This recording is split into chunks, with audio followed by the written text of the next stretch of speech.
Hello દોસ્તો, કરો Rajpuri follow like. Vadia 3 દરવાજા ખાતે જે વડીલોની કાંબી કે જે વડવાઓની જે સ્થાનક એનું આજે ખૂબ ઝડપથી કામ ચાલુ થઈ રહ્યું છે. તો આપણે જોઈએ અને જાણવાનો પ્રયાસ કરીએ કે ભાઈ કેવું કામ થાય છે અને ક્યાં થાય છે. કરો રાજપુરી ફોલો લાઈક.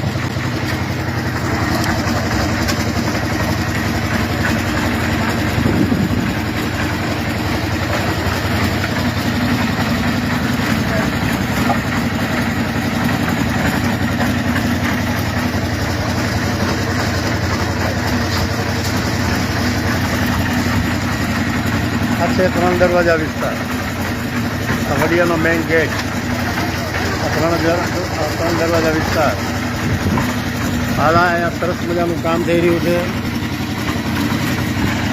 આ વડીલોની કામબી ને આખું નવું સ્ટ્રક્ચર જ આપવામાં આવે છે, જે સરસ મજાનું છાપરાવાળું બનશે, જેમાં લોકો અને સિંદૂર ચડાવી શકશે, બેસીને શ્રીફળ વધારી શકશે, સેવા પૂજા કરી શકશે, જે કાંઈ વિધિ કરવા એ કરી શકશે. કંઈ પણ કામબી છે.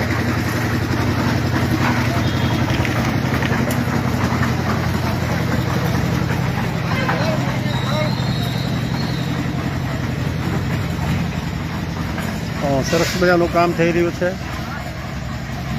આપણે આ તકે સરપંચની દેખરેખ હેઠળ થઈ રહ્યું છે. સરપંચને પણ પૂછીએ કે ભાઈ આ કામ કેવું વેગે ચાલે છે અને શું છે.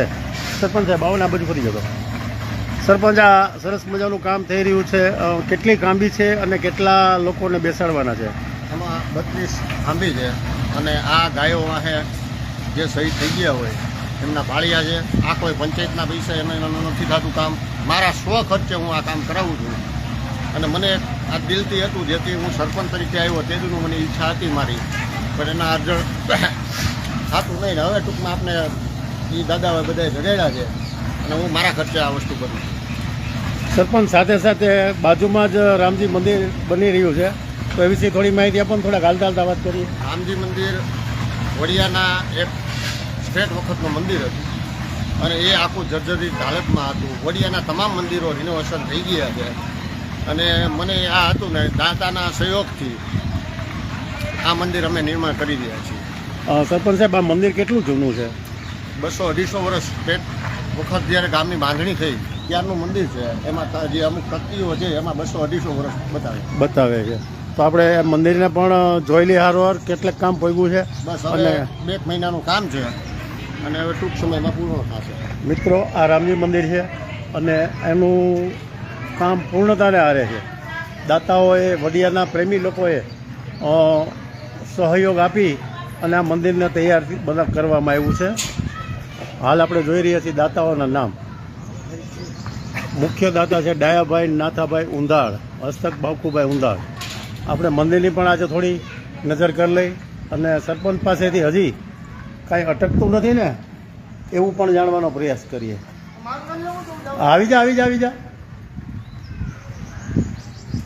એમાં લેવાનું જોઈએ ને ભાઈ.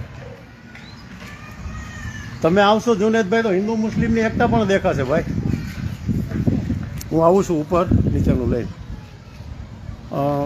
પટાગણમાં જ ભોળાનાથનું મંદિર છે, રામેશ્વર મહાદેવ, અને એને પણ સાથે સાથે રિનોવેશન કરી નાખ્યું છે. સરપંચ સાહેબ, આ કૂવામાં તકતી છે લગાડેલી, સાથે સાથે અહીં એક કૂવો છે, જે કૂવો લગભગ 125 વર્ષ, કેટલા વર્ષ જૂનો છે? 875. કેટલા? 575. 875 રૂપિયા 875 ખર્ચી આ કૂવો બનાવી આપ્યો. 1950. ચાલો.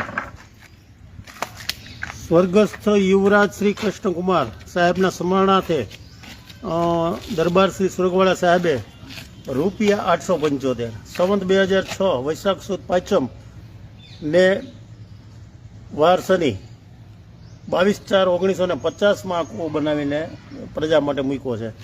જે કૂવો ત્યારે તો આ એક જ હશે, પહેલો વહેલો જ, જે પણ આપણે જોઈએ.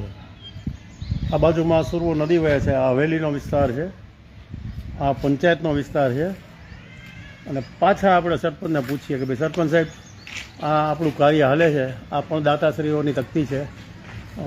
મીનાબેન ચંદ્રેશભાઈ દોશી, કાંતાબેન ભીખાભાઈ ઢોલરિયા, મનીષભાઈ સરપંચ અને આ તરફ છે દાતા દિવ્યાંગભાઈ દોશી.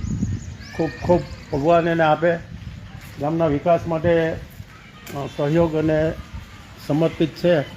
બહુ ખુશીની વાત છે.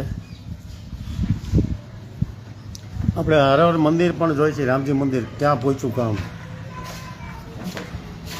સરપંચ સાહેબ શું કહો છો? આ રામલલાનું સ્થાનક છે. આની માટે સોનાનો ગોલ્ડ કરવાનો છે.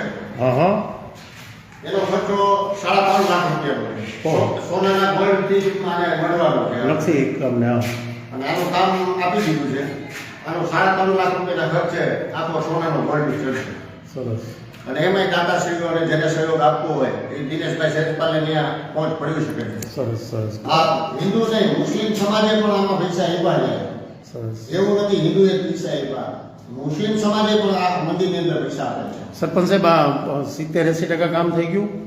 બસ હવે 2 મહિનાની અંદર પૂર્ણ થઈ જશે. પછી આપણે પ્રાણ પ્રતિષ્ઠાની તારીખ આપણે ગામ લોકોને આપશું. બાજુમાં જ જુનેદભાઈ ડોડિયા જે વોર્ડ નંબર 6ના યુવા કાર્યકર છે પંચાયતના, અને એમનો પણ સહયોગ છે. તો એમને પૂછે કે અમારું આ એક મંદિર બને છે, શું કહેશો?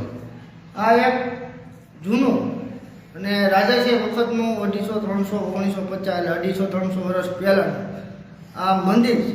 જ્યારે વડિયા ગામની સ્થાપના થઈ ત્યારે આ મંદિર પહેલું મંદિર છે રામજી ભગવાન. સરસ. પછી અહીંથી ઓલો ચોરો બન્યો. આ જૂનું હતું એટલે સરપંચ ગામના વડીલોએ મને નક્કી કર્યું કે આપણે મંદિર નવું બનાવીએ. એટલા માટે દાતાશ્રીઓના અને સરપંચની મહેનતથી આ મંદિર ભવ્ય બનવા જઈ રહ્યું છે. હું ભાગ્યશાળી છું. આ મારો મત વિસ્તાર છે.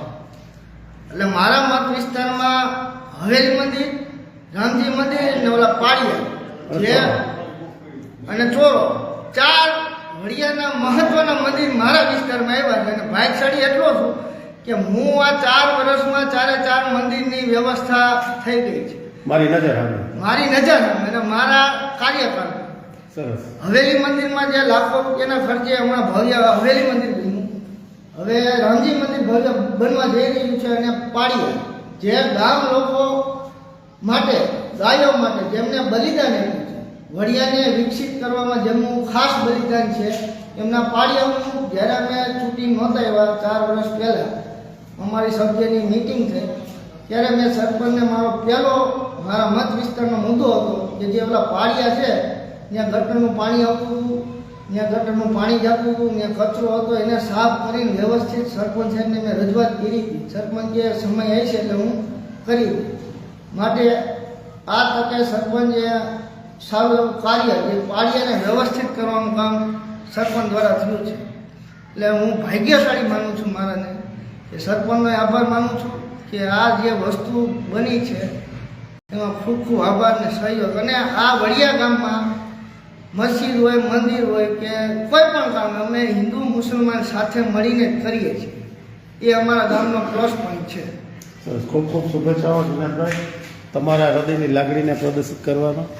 તો મિત્રો ફરી પાછું બતાવી દઉં, આ રામજી મંદિરની અંદર હું છું, મેઇન ગ્રાઉન્ડમાં. ગ્રાઉન્ડ મતલબ એના ચોરાની અંદર. અને આ રિનોવેશન તમને આગળ બતાવી દઉં. સરસ. આ બાજુ પણ દાતાઓના નામ છે. ચાલો મિત્રો,